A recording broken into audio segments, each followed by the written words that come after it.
That summer grind is something we all want to do. However, if we don't have the right system in place, it's not possible. You can't just go on a summer grind while playing video games until 4 a.m. and then expect to wake up at 7 a.m. to go on a run. You have to build a system that works for you. And this is why all these social media influencers brainwashing you with their ideas. But the best idea is to make one that works for you. And today, I think I made a system that can work for everybody.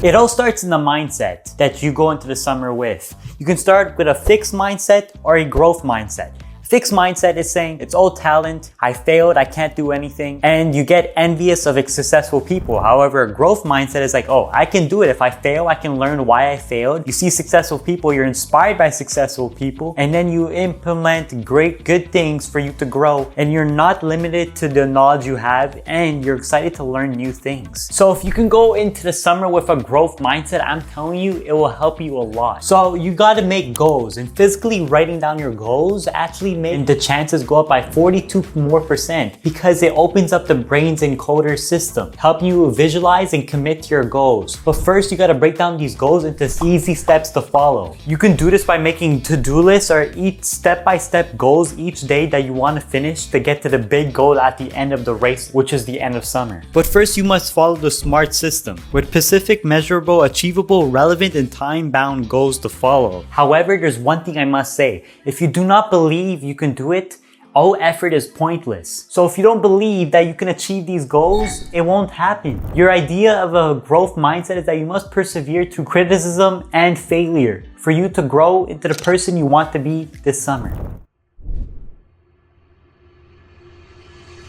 Choose a skill or a hobby that you can spend up to 90 minutes per day doing. It can be with art, coding, cooking, editing, anything that makes you happy. But when you work, you must work in 90-minute cycles and then take a 10 to 30-minute break at the end of 90-minute focus periods. And I'm telling you, that's everything you need per day. But you must set a schedule that you can follow each day to go and follow these hobbies or skills that you want to pursue. So make a schedule based on the preference you want of time you want to spend each day on. We are so lucky that we have the online internet to help you with this. YouTube, Udemy, and all these online resources that are available to you for free. So you can actually learn whatever you want. But there's something very important that you must do while doing this. You gotta track your progress using a journal that you can track your progress each day.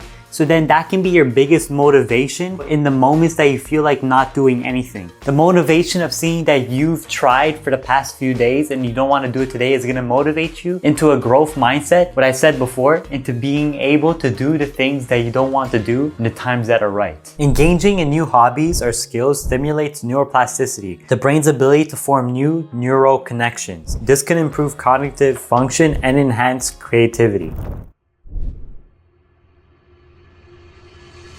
Try to eat as much organic food as possible without eating processed food. Try to avoid as many sweets, processed food, and junk food as much as you can. But you don't want to actually cut it out totally. You want to replace it. Because when you cut it out, it'll force your body to try doing a big relapse. Because when you get the opportunity, you're going to be eating like crazy. So you want to replace the bad habits you have formed. So instead of eating sweets, you can replace it with something healthier like dark chocolate with honey. Or something that is still healthy but gives you the same dopamine as eating these junk foods and sweets. Whether you're trying to bulk like me, because I've done boxing and I got it injured, so now I have to bulk this summer. Because I'm like lean and just keep it for my boxing weight. If you're trying to bulk this summer or cut, I want you to take up to 0.75 to 1 grams of protein per day and try out different types of diets that you have found that works for you. However, the most important thing in losing weight that I have learned is that it's 80% health and 20% exercise. So focus on the eating healthy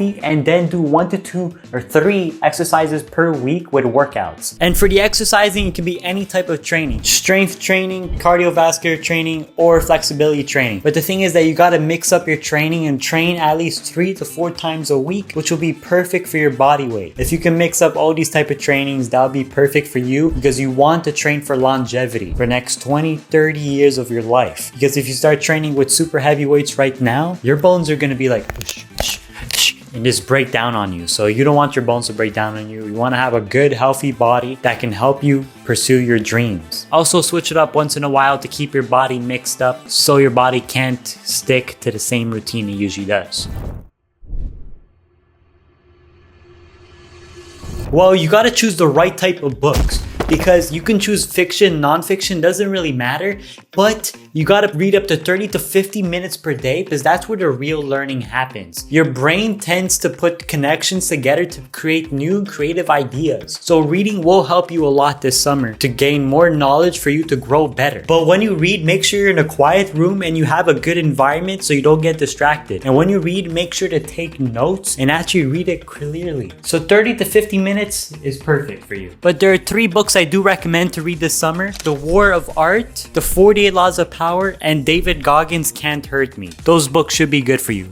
However, it doesn't always have to be non-fiction or self-help books. It can be fiction as well. However, no one has actually taught you how to read. And the idea on how to read is this: survey, question, read, recite, and review. SQ3R. So first, before you read, you have to look at each title and read through little summaries of each chapter. Then after, you got a question: what do you want to learn from this book? Then read the book, recite each chapter, then at the end, review the book with all the notes and everything that you have made. And that's how you get the most out of each reading book. Just want to say thank you for watching. If you enjoyed this video, go check out my other videos and